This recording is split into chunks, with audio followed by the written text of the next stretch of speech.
सुप्रभात बच्चों, मैं गीता शर्मा अब आपको हिंदी सेकंड व्याकरण स्पर्श का चैप्टर 15 समझाऊंगी।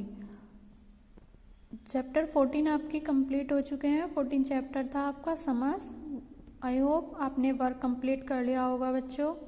अब मैं चैप्टर 15 में आपको रीड कराऊंगी, इसे समझाऊंगी और वर्क कराऊंगी। ठीक है? ओके चलिए बेटा चलते हैं चैप्टर 15। ठीक है, देखते हैं टॉपिक क्या है। तो ये चैप्टर 15 है आपका। यह है विराम चिन्ह। क्या है इसका नाम? विराम चिन्ह। तो विराम चिन्ह के बारे में आप जानते होंगे। विराम चिन्ह क्या होता है आपको पता है ना? विराम चिन्ह क्या होता है? ये देखिए, विराम चिन्ह का शाब्दिक अर्थ है रुकना या ठहरना। रुकना मीन्स जैसे स्टॉप है ना, चिन्ह यानी निशान है ना, बोलते हैं ना। तो विराम चिन्ह का शाब्दिक अर्थ क्या है? रुकना, स्टॉप, ठहरना। लेकिन बोलते समय या पढ़ते समय वाक्य के अंत में अथवा बीच में सांस लेने के लिए, किसी कथन पर बल देने, समझाने आदि के लिए रुकना पड़ता है, तो वहाँ विराम चिन्ह का प्रयोग किया जाता है। देखिए बच्चों, इसकी परिभाषा है इसकी, ये मैं आपको अपने शब्दों में बताती हूँ। लिखते समय अपने भावों के अनुसार रुकने के लिए जो चिन्ह लगाए जाते हैं उन्हें विराम चिन्ह कहते हैं। जैसे ये आपको एग्जाम्पल में यहाँ देखो दिया गया है। इन सब विराम चिन्हों के अलग अलग महत्व होते हैं। जैसे यहाँ पे रुको मत जाओ, देखिए इसे हम दो तरह से लिखे। रुको मत जाओ यानी रुको मत जाओ, जा सकते हो तुम। ठीक है, रुको मत जाओ, मत के बाद ये अल्पविराम लगा हुआ है, तो रुको मत जाओ यानी तुम रुकना नहीं, जा सकते हो। ठीक है, और देखिए यहाँ पे रुको के बाद अल्प विराम लगा है। किसके बाद लगा हुआ है? रुको के बाद अल्प विराम लगा है, तो रुको मत जाओ यानी वो कह रहा है कि तुम रुक जाओ, मत जाओ, जाना नहीं। ठीक है, तो दोनों के देखो अलग अलग सेंटेंस हो गए ना, अलग अलग मतलब हो गए ना। यहाँ पे देखो इसमें और इसमें, तो ये हमारे ठहरने के लिए, विश्राम के लिए ये चिन्ह लगाए जाते हैं। देखो दोनों में कितना फर्क है। सिर्फ रुको मत यानी वो कह रहा है कि रुको मत जाओ, तुम जा सकते हो, रुकना नहीं है। और इसमें सिर्फ मत की जगह यहाँ पे रुको के बाद अगर हम अल्पविराम लगाएंगे, रुको मत जाओ, तो हम यहाँ पे गैप हो रहा है ना, तो रुको मत जाओ, वो उसे रुकने के लिए कह रहा है कि रुक जाओ, जाना नहीं। ठीक है, तो दोनों के अलग अलग परिभाषा हुई ना, तो इसका मतलब क्या हुआ? विराम यानी रुकना। स्पष्ट हो रहा है ना आपको बच्चों? तो दोनों में देखो कितना फर्क है ना। तो इसे हम क्या कहेंगे? रुको मत जाओ है ना, इसे कहेंगे हम विराम करना। ठीक है, विश्राम करना। ठीक है, अब मैं आपको नेक्स्ट ये आपके विराम चिन्ह हमारे कितने होते हैं इनके बारे में आगे अभी बताती हूँ। देखिए बच्चों, हिंदी भाषा में प्रयोग होने वाले कुछ मुख्य विराम चिन्ह नहीं, देखिए यहाँ से देखिए, ये पहले उदाहरण में ये बोध नहीं होता कि रुकना है या जाना है। समुचित विराम चिन्ह की अनुपस्थिति में अर्थ स्पष्ट ही नहीं हो पाता। दूसरे उदाहरण में अर्थ स्पष्ट होता है कि रुको नहीं बल्कि चले जाओ। इसी प्रकार तीसरा उदाहरण आप अर्थ स्पष्ट करता है कि रुक जाओ। इस प्रकार विराम चिन्ह की उपयोगिता तथा महत्व का पता चलता है। जैसा कि अभी मैंने आपको समझाया है, दोनों वाक्यों में पता चल रहा है ना कि वो क्या कह रहा है ना बेटा। देखिए नेक्स्ट, ये आपका हिंदी भाषा में प्रयोग होने वाले कुछ मुख्य विराम चिन्ह इस प्रकार से हैं। तो देखिए ये हमारे इसमें कितने सारे विराम चिन्ह दिए हुए हैं ना। देखिए ये फर्स्ट, ये क्रम से लिखा हुआ है। नंबर फर्स्ट है ये पूर्ण विराम, पूर्ण विराम। ये देखिए यहाँ पे पूर्ण विराम का चिन्ह कैसा होता है? ये पूर्ण विराम का चिन्ह है। अल्प विराम, देखिए अल्प विराम का चिन्ह क्या है? अल्प विराम का चिन्ह ये छोटा सा है ना, ये छोटा सा कोमा इंग्लिश में इसे क्या बोलते हैं? कोमा भी बोलते हैं इंग्लिश में, कोमा। तो ये अल्प विराम का चिन्ह होता है। नंबर 3, यह प्रश्नवाचक अथवा प्रश्न सूचक चिन्ह। देखो आपने जब हम किसी से क्वेश्चन करते हैं तो क्वेश्चन के बाद में ये चिन्ह लगता है। आपने देखा भी होगा किसी, आप कोई भी नोटबुक में कहीं पे भी आप क्वेश्चन करते हैं उसके बाद ये वाला चिन्ह लगा हुआ आता है। ठीक है, जैसे कि तुम्हारा क्या नाम है, तुम कौन से स्कूल में पढ़ते हो, है ना, तो उसके बाद हम ये वाला चिन्ह लगा देते हैं। ठीक है, उसके बाद विस्मयादि बोधक अथवा आश्चर्य सूचक चिन्ह, ठीक है, उसका ये वाला साइन होता है, ठीक है। फिर देखिए इसके बाद में ये योजक चिन्ह। योजक चिन्ह ऐसा होता है जैसे हम एक दूसरे से हमारा संबंध होता है, जैसे साथ साथ और ऐसे कभी कभी, उसके बीच में जो चिन्ह लगाते हैं ना, तो ये वाला चिन्ह लगाते हैं। कौन सा चिन्ह है ये? योजक चिन्ह, ठीक है। देखा है ना आपने, बीच बीच में ऐसा लगा देते हैं, है ना। और ये निर्देश चिन्ह या वितरण चिन्ह, जहाँ हम कोई लेख लिख रहे हैं, या फिर जैसे कि निर्देश चिन्ह होता है, जैसे कि कोई कहीं हम कोई संवाद करना चाहते हो, उसके बाद में हम ऐसा चिन्ह नहीं लगा देते हैं, जैसे चंद्रगुप्त फिर डैश लगा के किस बात का राजा है, किसका कहाँ का राजा है, ठीक है। तो ऐसे करके ये निर्देश चिन्ह लगा देते हैं, ठीक है।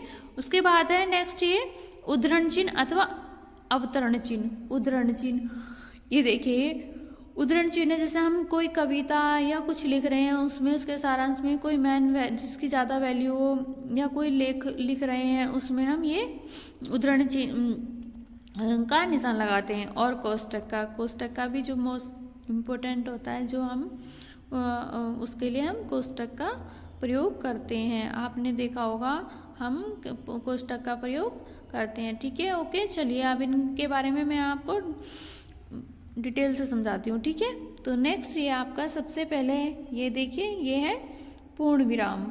ये पूर्ण विराम में पूर्ण विराम चिन्ह का प्रयोग विधिवाचक, निषेधवाचक, आज्ञावाचक, संदेहवाचक तथा संकेतवाचक वाक्यों के समाप्त होने पर किया जाता है। तो आपके समझ में आया बेटा कैसे कैसे किया जाता है पूर्ण विराम का चिन्ह? कोई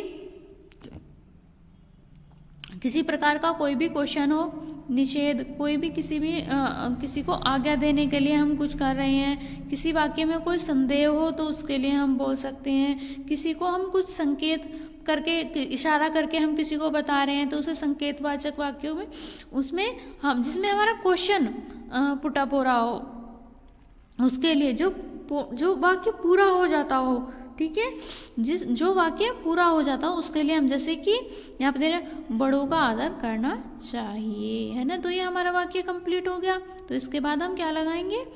पूर्ण विराम लगाएंगे। तो चाहे वो किसी को आज्ञा देने के लिए हो, चाहे कोई संदेह का कोई काम हो, या फिर किसी को हम संकेत करके, किसी को इशारा करके हम कोई बता रहे हैं, लेकिन जैसे व्यायाम से शरीर पुष्ट होता है, तो ये हमारा वाक्य कंप्लीट हो जाता है ना।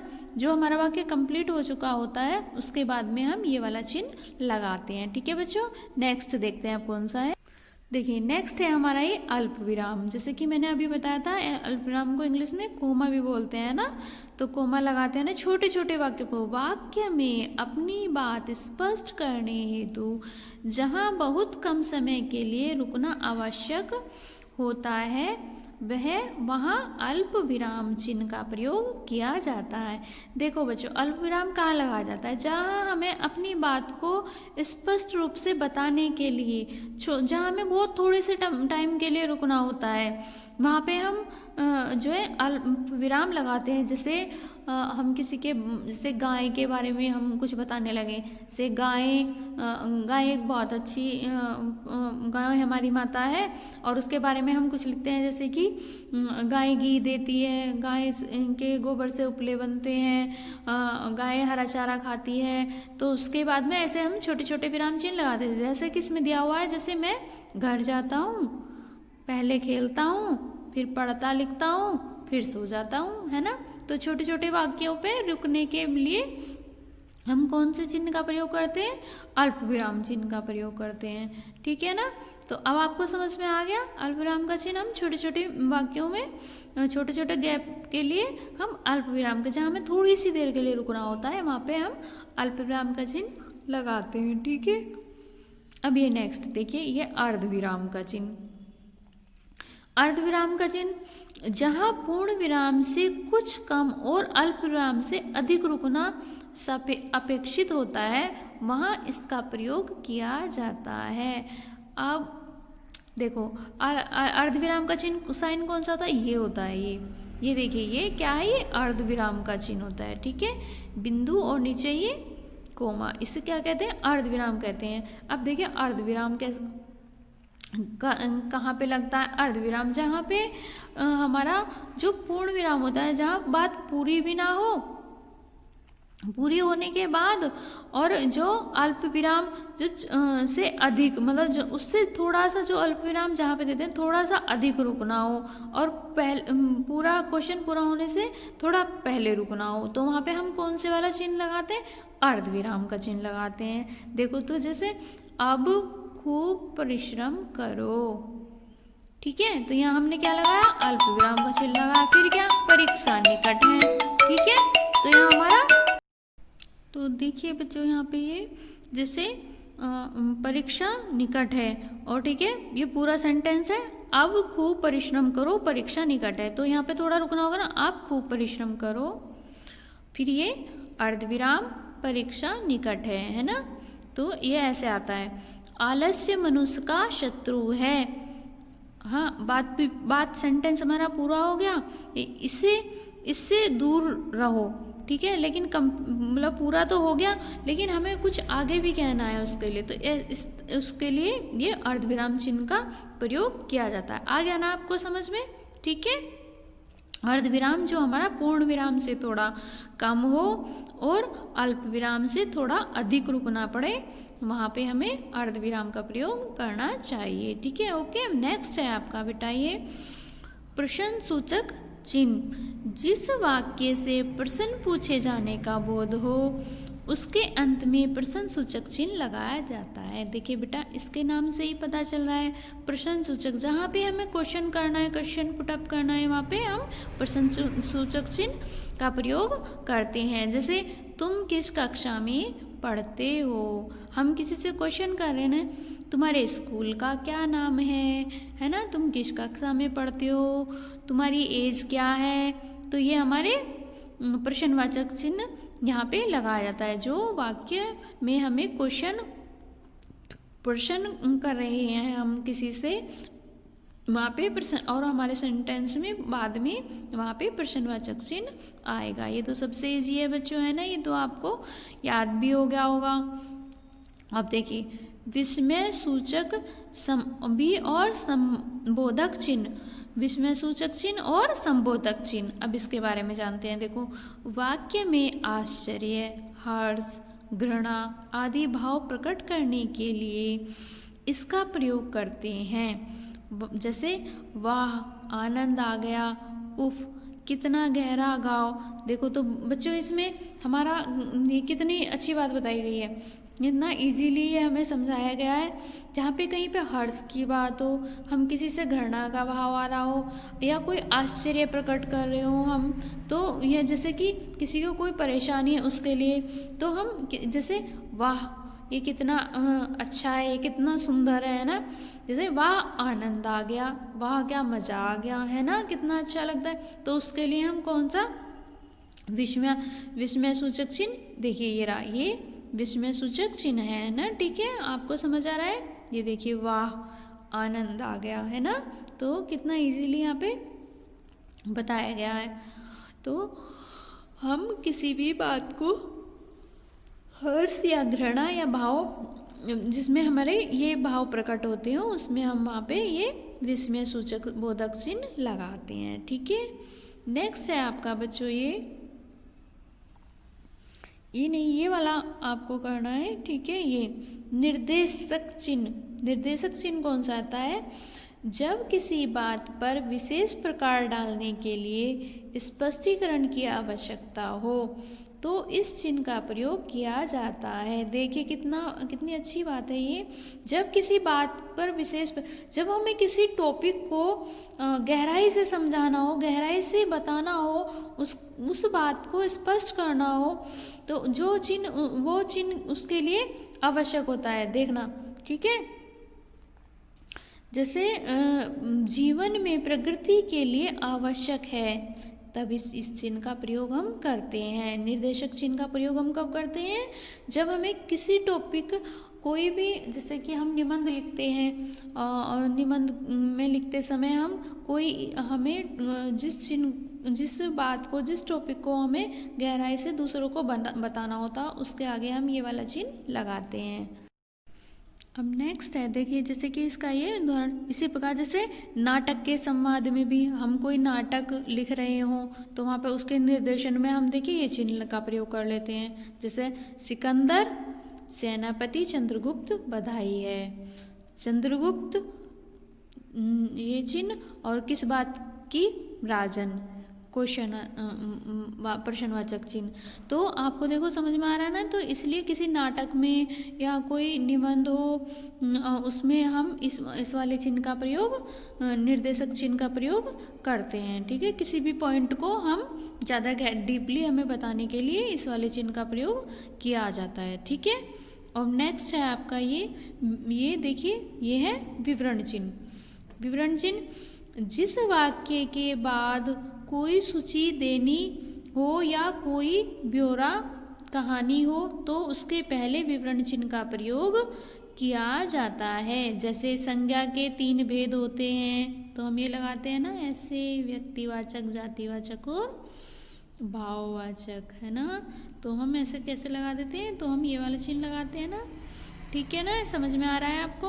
अब देखिए नेक्स्ट है आपका संयोजक चिन्ह। इस चिन्ह का प्रयोग निम्नलिखित रूपों में होता है। आगे नेक्स्ट पेज पे अभी दिखाती हूँ मैं आपको।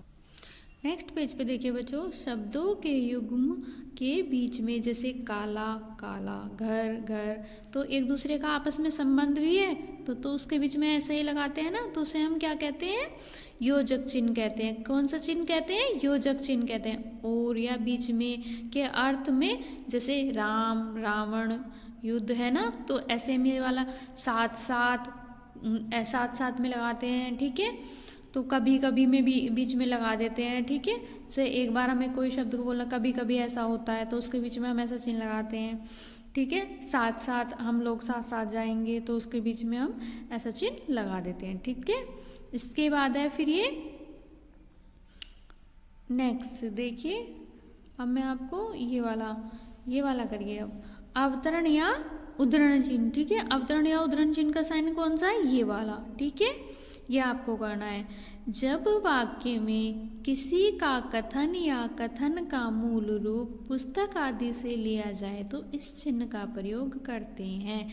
जैसे तुलसी ने कहा, पराधीन सपनेहु सुख नाही, तो ये किसी कविता की पंक्तियां हैं, तो उसमें हमें उसका तो इसमें क्या, बुक में हमें लिखने के लिए किसी पुस्तक में मूल रूप, उसका मूल रूप जो उसका रूप है वो दर्शाने के लिए, उसके लिए हम इन चिन्हों का प्रयोग करते हैं। ठीक है, समझ में आ गया। किसी दैनिक पत्र या पुस्तक का नाम लिखते समय अथवा कवि का उपनाम, लेखक या कविता के शीर्षक लिखते समय, देखो हम कोई कविता या नाटक कुछ लिखते हैं तो उसका उपनाम लिखने के लिए उसमें हम उद्धरण चिन्हों का प्रयोग किया जाता है। जैसे हिंदुस्तान एक हिंदी दैनिक पत्र है, जैसे निराला प्रयाग में रहते थे। ठीक है, तो उसके लिए हमें इनका प्रयोग किया जाता है। ओके, अब नेक्स्ट है आपका बच्चों, देखो जी कोष्ठक। कौन सा चिन्ह, कोष्ठक चिन्ह।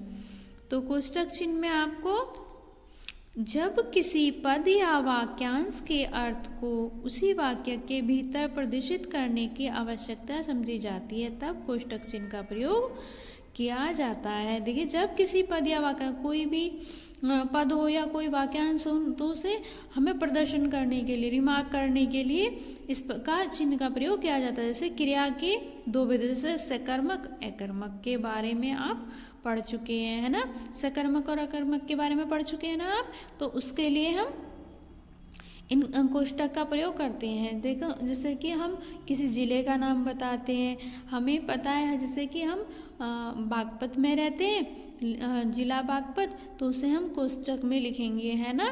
हम किसी गांव में रहते हैं, पहले हम अपने गांव का नाम लिखेंगे, फिर बाद में हम अपने ज़िले का नाम लिखेंगे, तो क्योंकि उससे हमें जाना जा रहा है। ठीक है, उससे हमें जाना जा रहा है, इसलिए हम किसी पद या वाक्यांश के अर्थ के भीतर प्रदर्शन करने की आवश्यकता समझी जाती है। तो जो हमें डीपली की गहराई से किसी के बारे में बताया जाता है, वहाँ पे हम सकर्मक कर्मक क्रिया आप पढ़ चुके हैं, उसके बारे में, क्रिया के बारे में, तो उसके बारे में यहाँ पे बताया जा रहा है। ठीक है, आप कोष्ठक के बारे में आपको समझ में आ गया। नेक्स्ट आपको फिर ये नेक्स्ट है आपका त्रुटिपूरक। त्रुटि, जब लिखने में कुछ छूट जाता है तब इस चिन्ह का प्रयोग करते हैं। देखो जैसे कुछ छूट जाता है ना तो त्रुटिपूर्वक ये तो ऊपर ऐसे निशान लगा देते हैं ना। ठीक, समझ में आ रहा है। देखो जैसे ये जब लिखने में कुछ छूट जाता है तब इस चिन्ह का प्रयोग किया जाता है। देखिए ये ऐसे लगा के ऐसे लिख देते हैं, जैसे यहाँ पे कुछ छूट गया तो उसे यहाँ लिख देते हैं। ठीक है, जैसे कोई भी सेंटेंस हम लिखते हैं ना, आप भी गलती कर देते हो कई बार, दूसरों का चिंतित ये हित करने वाले महापुरुष कहलाते हैं। ठीक है, ऐसे ही यहाँ पे न्यूटन के सिद्धांत गुरुत्वाकर्षण की कोई उपेक्षा नहीं कर सकता। ठीक है, तभी तो ये सेंटेंस पूरा हुआ है।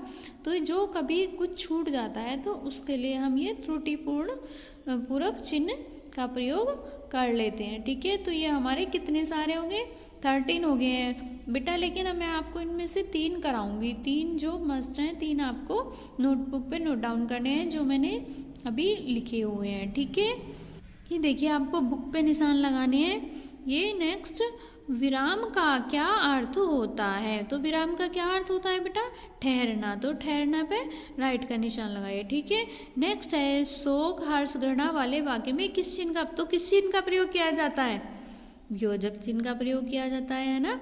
कौन से चिन्ह का किया जाता है, विस्मयादिबोधक चिन्ह का। ठीक है, विस्मयादिबोधक चिन्ह का, तो यहाँ राइट का निशान लगाइए। ठीक है, ओके। नेक्स्ट ये है 2 शब्दों में आपसी संबंध बताने के लिए किस चिन्ह का प्रयोग किया जाता है, तो योजक चिन्ह का प्रयोग किया जाता है। जैसे साथ साथ कभी कभी उसमें ऐसे लगाते हैं डैश डैश ऐसे वाला, तो उसमें उसका चिन्ह का प्रयोग किया जाता है। ठीक है बेटा, और नेक्स्ट ये क्वेश्चन आंसर है, ये मैं आपके अभी नोटबुक पे मैं अभी आपको दिखाती हूँ, आपको नोटबुक में नोट डाउन करने हैं आपने। ठीक है बेटा, देखिए बेटा ये आपको यहाँ से अपनी नोटबुक में नोट डाउन करना है, ऐसे आपको लिखना हो यहाँ पे। ठीक है, डेट और डे लिखना, आप डे भी लिखना। ठीक है, डेट और डे, और चैप्टर नंबर 15 लिखना। चैप्टर 14 आपका समास था और चैप्टर 15 आपका विराम चिन्ह है। ठीक है, विराम चिन्ह का मतलब होता है रुकना, ठहरना, स्टॉप। ठीक है, चिन्ह निशान का मतलब होता है मार्क, है ना। ठीक है, उसके बाद में फिर ये आपकी विराम चिन्ह की डेफिनेशन में आपको यहाँ पे देखिए परिभाषा, लिखते समय भावों के अनुसार रुकने के लिए जो चिन्ह लगाए जाते हैं उन्हें विराम चिन्ह कहते हैं। क्या कहते हैं, उन्हें विराम चिन्ह कहते हैं। जैसे उदाहरण में उसे रोको, मत जाने दो। ठीक है, तो आपको समझाया था ना अभी उसके बारे में, तो ये आपको उदाहरण में दिए। ये नेक्स्ट देखिए आपका ये हिंदी भाषा में प्रयोग होने वाले कुछ मुख्य विराम चिन्ह। ये देखिए ये विराम चिन्ह दिए हुए हैं इधर ये आपके। ठीक है, और ये इनके नाम दिए हुए हैं। ठीक है, लेकिन जो ये भी आपको सभी लिखने हैं। ठीक है बेटा, ये सब आपको नोटबुक में नोट डाउन करने हैं। ठीक है, ओके। ये नेक्स्ट है आपका, ये देखिए पूर्ण विराम की डेफिनेशन है और उसके बारे में ये आपको सारा लिखना है। ठीक है, ओके। ये सब आपको लिखना है। पूर्ण विराम का चिन्ह का प्रयोग विविधवाचक, निषेधवाचक, आज्ञावाचक और संदेहवाचक, संकेतवाचक वाक्यों के समाप्त होने के लिए किया जाता है। जैसे राम ने खाना खा लिया, बड़ों का आदर करना चाहिए। ओके, ठीक है, तो उसके लिए हमें यहाँ पे पूर्ण विराम का चिन्ह लगाना चाहिए। ठीक है, ओके। फिर ये अल्प विराम के लिए, ठीक है, वाक्य में अपनी बात स्पष्ट करने हेतु जहाँ थोड़ी देर के लिए रुका जाता है, जैसे मैं घर जाता हूँ, मैं खेलता हूँ, ये। ठीक है, ये करना है आपको। और नेक्स्ट है आपका ये प्रश्नवाचक चिन्ह, जिस वाक्य में प्रश्न पूछे जाने का बोध है वह प्रश्नवाचक चिन्ह कहलाता है। जैसे तुम किस कक्षा में पढ़ते हो, तुम कितने साल के हो। ठीक है, तो बेटा यहाँ तक ये आपका वर्क कंप्लीट होना चाहिए और आपको सब लर्न होना चाहिए। ठीक है, सब बच्चों को ये अपनी नोटबुक में नोट डाउन करना है और इसको लर्न भी करना है। ठीक है, सबके लर्न होना चाहिए बेटे ये। ठीक है, ओके, थैंक यू।